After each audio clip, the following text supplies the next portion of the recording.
Alrighty, I think we can go ahead and get started. Good afternoon, everyone. Thank you so much for joining us today. My name is Michael Shaevsky. I am the Executive Secretary for the Friends of the Alexander M. Bracken Library.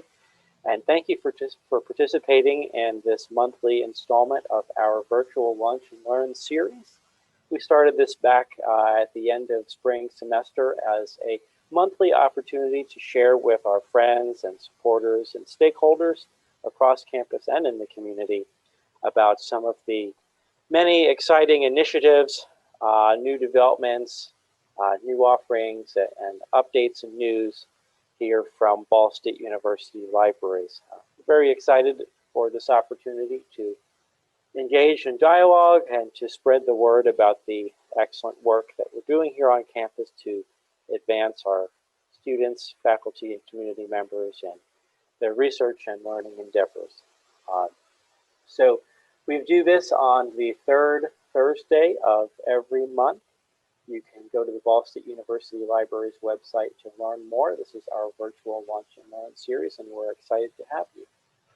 The program today is entitled From Micro to Macro, the Health and Foundational Sciences Libraries.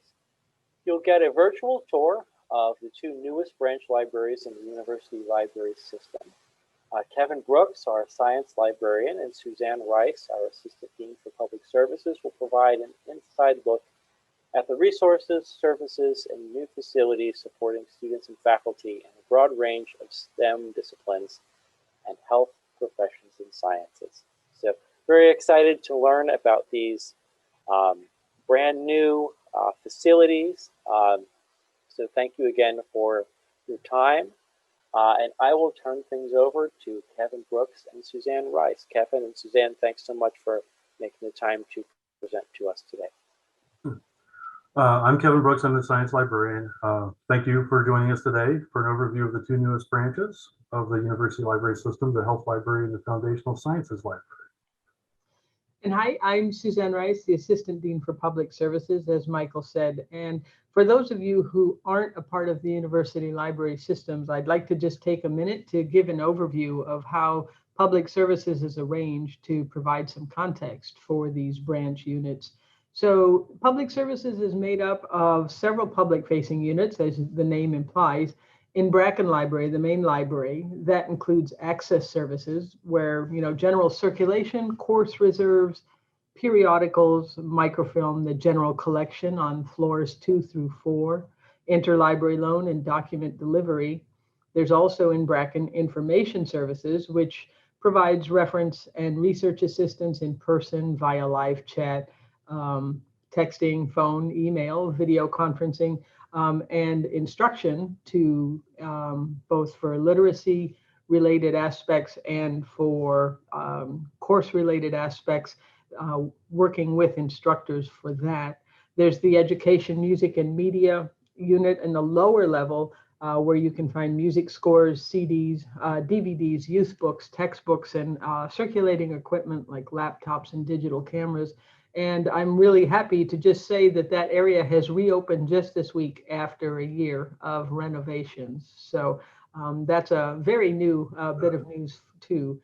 And then we also have 3 branch libraries that are in different buildings. There's architecture and our focus for today, the Health Library and the Foundational Sciences Library. First, a little history. In the Cooper Science Complex, which is undergoing a near complete reconstruction, the Health Science Library led an active existence for more than 35 years. I was the manager for about half of those years. Long time. It was nestled in the basement. Easy to miss for those not in the know. I heard that all the time. You have a science library? Yeah. But actively used by science and health science communities. With the university undertaking plans to create a new health professions building, followed shortly thereafter with the Foundational Sciences Building, we were pleased that area faculty and administrators were strong in voicing their support for a library presence in both of the new facilities. And even better, we learned we would be moving from a basement location to a prime real estate near the entrance of each of the new buildings.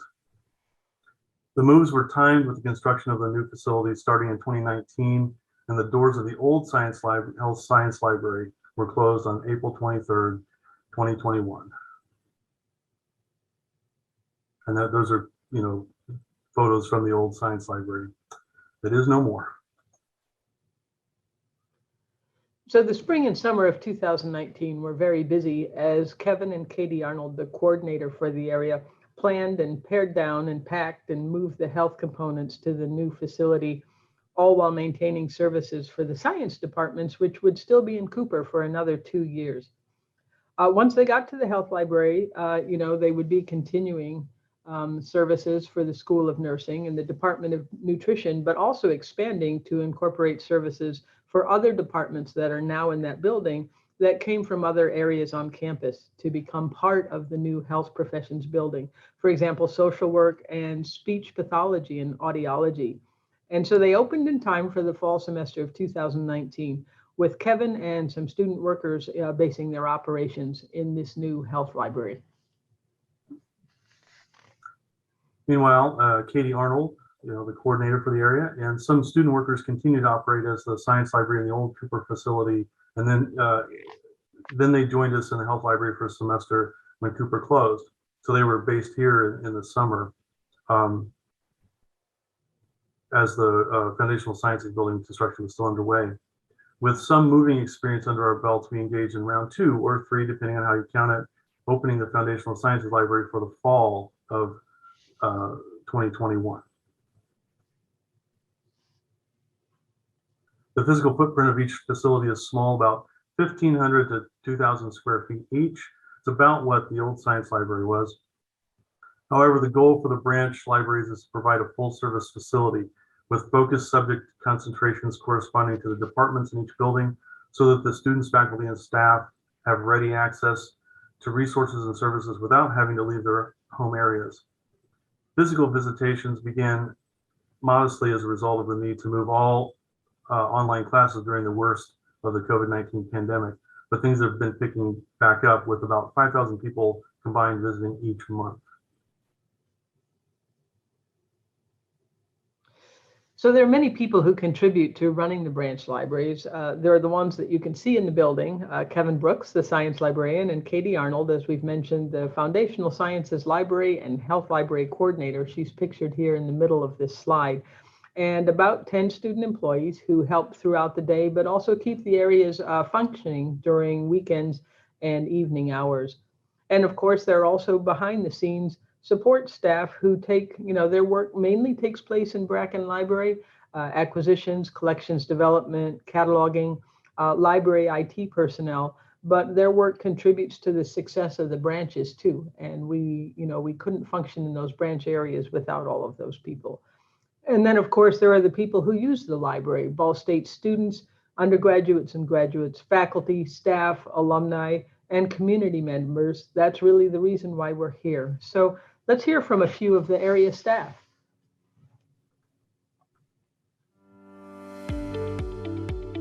My name is Katie Arnold. I am the Foundational Sciences and Health Libraries Coordinator.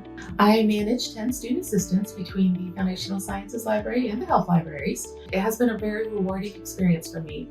I get to interact with faculty, staff, and students all day long. I spend time training our student assistants, as well as teach the students, our student assistants and student users, how to do research and find materials that they need. And so it's rewarding to be able to help them. They come in at the beginning of the semester and they're a little nervous, unsure of themselves. By the end of the school year, they are confident.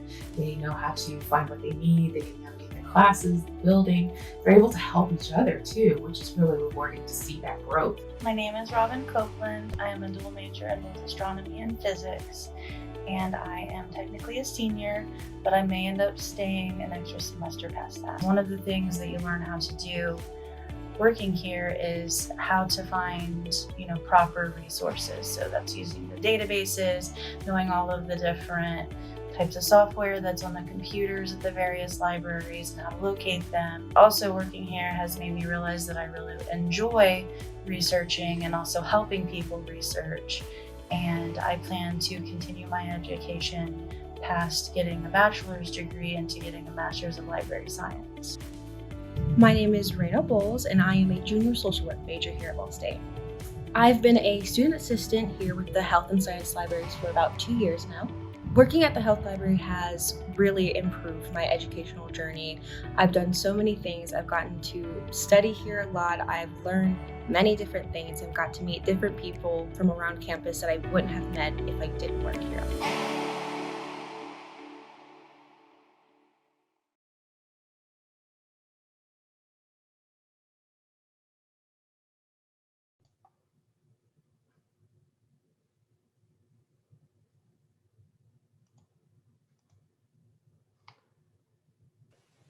Kevin, we can't hear you. Unmute. Okay. Sorry.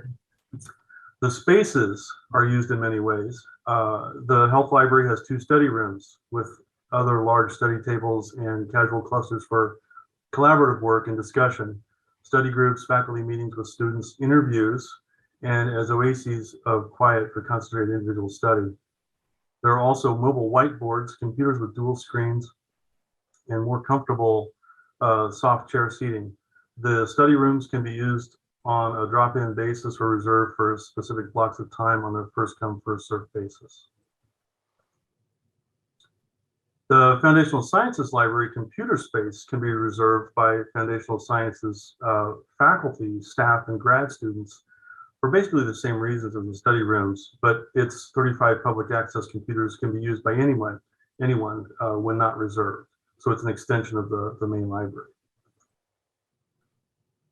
Both the health library study room and study room B, there's only one that's reservable, and the Foundational Sciences Library computer space are reservable using our room reservation system, which includes many other spaces within the university libraries. The main link can be found on the library's main webpage. So users, of course, make use of the physical collections, about 1,500 books, and items that are on reserve for specific courses. There are educational DVDs and anatomical models. And there are some differences, though, between the collections, of course, not only the subject concentrations, but for instance, the anatomical models in the health library, they cater more to hands-on simulation, as you can kind of see in the lower left. And patient and community education aspects, so they can be taken out of the library. Whereas the models in the Foundational Sciences Library, kind of in the upper left, those remain in the library to be used for study by anatomy and physiology students. And further, there's also access to substantial and extensive online research resources, the library's OneSearch online catalog, hundreds of research databases, including access to full text articles, ebooks, journals, digital media, and more. And it's all available via the area computers or from a wireless connection from a user's laptop. We also help meet user needs by providing equipment and other tools to meet a variety of needs: flatbed scanners, color printers, computer workstations with a full complement of productivity software, and of course, internet access. Mobile printing also allows them to print from their own laptops and mobile devices. In addition to general software such as Microsoft Office and Adobe Suites, there are also specialized programs as requested by academic departments such as PEDRO, and that's an acronym, and I can't remember what it stands for right now, but it's for the dietetics program from the Department of Nutrition and Health Science. So we have that loaded on the computers here in health. While library staff aren't experts in every program, they do have the capability to assist on general technical questions and know where to refer when more help is needed. But as we've mentioned before, the branches are more than just spaces. They really are full service libraries, and many visitors come to study and make use of course reserves and do independent research. We work with Ball State faculty, staff, and the students, as well as community members, especially in the health library, where they're located near the interprofessional clinic. So a lot of community members come through that way. The library's staff, they assist with everything from comprehensive faculty research projects to getting students started with how to find good, credible resources for a research assignment, or even the more mundane but still extremely necessary, how to format a paper for printing. And so, in short, we do all the same things in these branch areas that happen in library, in Bracken Library, but just in smaller spaces. And that includes, a full service circulation counter for checking out books and those anatomical models that you can see on the shelves in this central picture. Same thing, the DVDs, course reserves, returning items, on shelf holds, and including pickups that can be delivered from other branches. People can specify now where they want to pick up materials. And so if there are things that are over in Bracken, they can have them delivered to one of these branch libraries and get them there. And sometimes those requests get to be pretty extensive. There was one, I think, in the not too distant past, where there was a user who was interested in a number of educational games and kits from the education, music, and media area in Bracken Library that amounted to, a good dozen or so quite bulky boxes and packages. So we got them over to the branch area, and then, in the full service sense of things, let them use a mail cart to get everything to their car. So it really is kind of a full service organization. And I think we've mentioned also that we're dealing with, if something's on the shelf, we'll put it on hold for you to just swing by and pick up. We make use of interlibrary loan as well, both getting our materials available for libraries worldwide to use if they don't have them, and also getting things, helping to get things for our students and faculty that we don't have. We borrow them from elsewhere, and it will come to the branch for them to get when they're ready, unless we're delivering things electronically right to their desktop. And, part of this too is we're working with distance learners and researchers who are working in remote locations. For example, in Arizona Observatory, I think that happened over the course of a summer too, where they needed some materials and we were able to get them to them.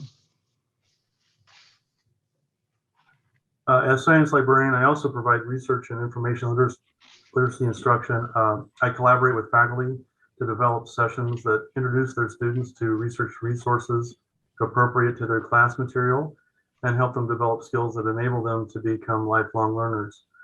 We try to meet them via whatever means works best for class: synchronous, asynchronous, in-person, online, in the classroom, or via a video that can be posted to Canvas.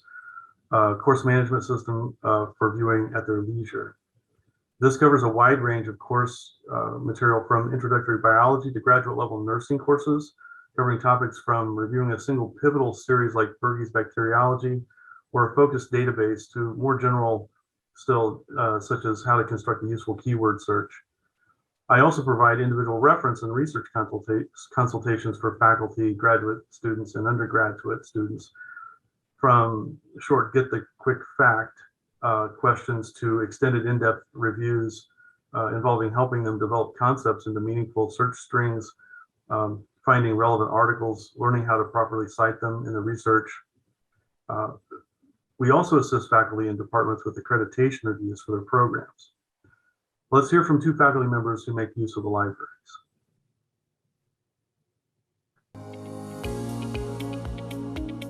My name is John McKillop, and I'm a professor in the Department of Biology, where I teach courses in microbiology and do research in the area of microbiology. The Foundational Sciences Library has really provided an ideal source for information for my students that they couldn't otherwise get online or would have trouble finding online. I'd like to establish a lab meeting series with my research students and come down to the Foundational Sciences Library and ask Katie or Kevin to help me put on a more systematic, formal session on information literacy, on how to do keyword searching in peer-reviewed literature. My name is Becky Bry. I'm a professor of health science in the Department of Nutrition and Health Science here at Ball State. I've worked with the health library in a variety of capacities during my time at Ball State. Kevin Brooks, our science librarian, has attended my classes and delivered presentations, which provide students with an opportunity to more fully understand the breadth and depth of resources that are available at the library. One thing I've always been impressed about with the library in general here at Ball State is they've maintained a positive relationship, personal relationship with students as well as faculty, but at the same time, they've been responsive to changing technology needs. They're always looking at ways that they can improve access to resources for faculty as well as students, and that's very much appreciated.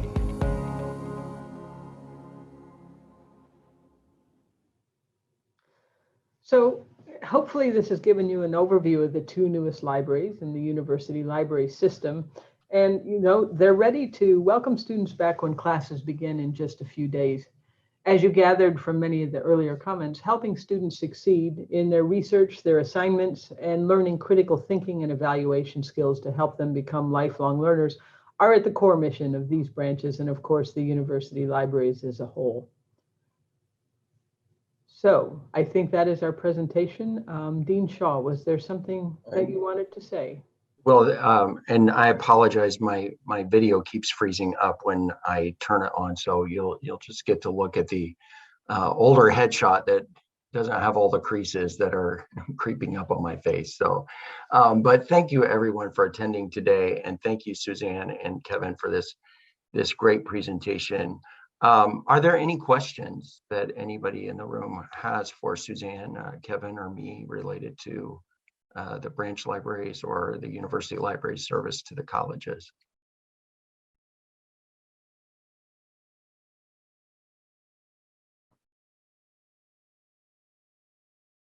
I see a chat from Amy. Great virtual tour. Loved the videos. Yeah, this was a very nice presentation.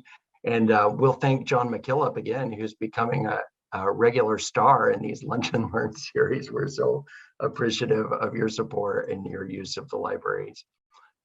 We always enjoy partnering with you.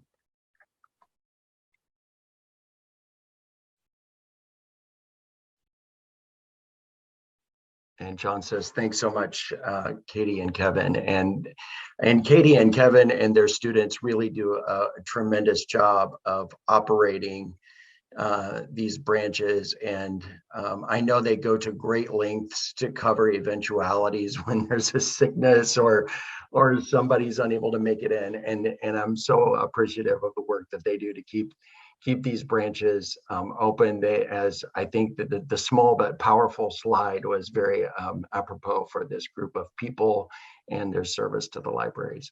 So Laura Suman is asking, are most of the student assistants you hire to work these branches studying science disciplines? Kevin, perhaps you can speak to that. Yeah, actually, no. We get a variety.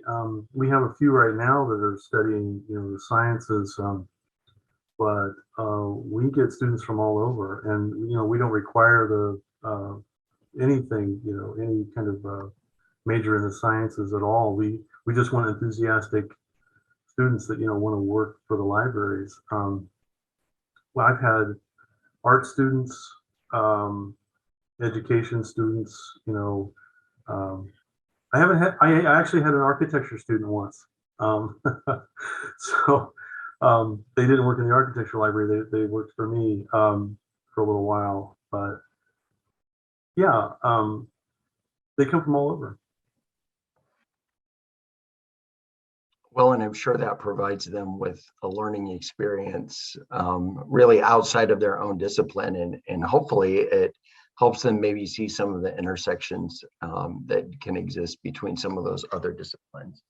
I truly think that our student experience is that. I take it very seriously that we're another educator for them. We're like a class they get paid for almost, and so we take it seriously to try to educate them on information literacy and whatever we can teach them, customer service skills, anything we can do to provide them. It's think about it almost like another class for them.